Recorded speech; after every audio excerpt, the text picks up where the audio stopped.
Hey everyone, this is Tony Reeves. For those of you who are dealing with a variety of different services, there are 3 services that you need to be mindful of in terms of the impact from the coronavirus, and here's some things you need to be mindful about those services.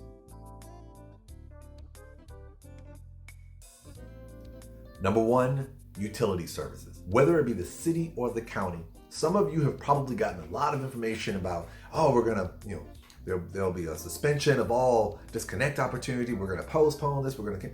Listen, you need to find out what that actually means. Don't think of it based on what you think it means.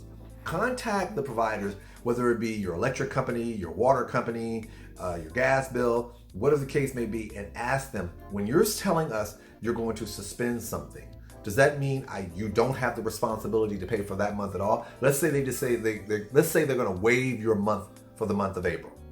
That means you want to make sure you find out from them, does that mean you don't have to pay for that at all? When they say they're going to suspend or they're going to postpone something, they may be doing this to say, we're not going to make you pay for it now, but at some particular point, you're going to have to pay for this. So you don't want to walk around here with the high pro glow of thinking that, oh man, I got this get out of jail free card. I can make this thing do what it do. And then you find out out of nowhere, they've taken that dollar amount and they've added a portion of it onto every monthly bill until you catch up and pay that off.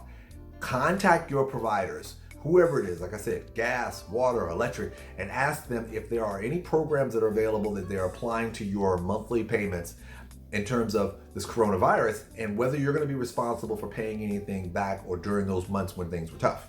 Number 2, government services. Let me be clear, you need to ask how are they performing their services as opposed to how they were performing before. You want to find out, can it be performed virtually as opposed to in person? A lot of us are used to going to places, whether to get your tags renewed or pay your local taxes, whatever the case may be. We're conditioned to go into those places, even though some of them have alternative references in terms of applying online or paying online. But because of the social distancing rules, a lot of these different organizations and entities are pushing towards a digital process. So you want to find out from them, I don't care if it's state, local, whatever the case may be, how are their services performed? And you need to find out if there's any part of the process that normally requires paper. Are they still requiring paper, or are they now moving to paperless? And if so, how are they doing? Number 3, private. When I mean private, I'm talking about banking and insurance. Some of you probably been watching on these places like Allstate, USAA, have been doing this great thing where they're telling you, we're giving money back to our members for their insurance because they're not driving on the road as much. Be careful about that. What their basics, everyone is operating a little different, but my understanding is what they're doing is they're giving you a credit for a percentage of the amount during those months when you weren't travel. And it also depends on whether or not you were having coverage during that particular period of time.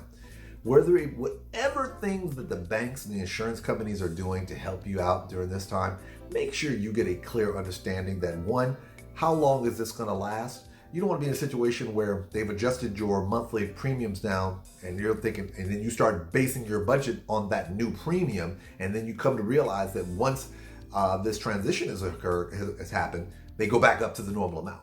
So I don't want you to get shell shocked when you find yourself in that position.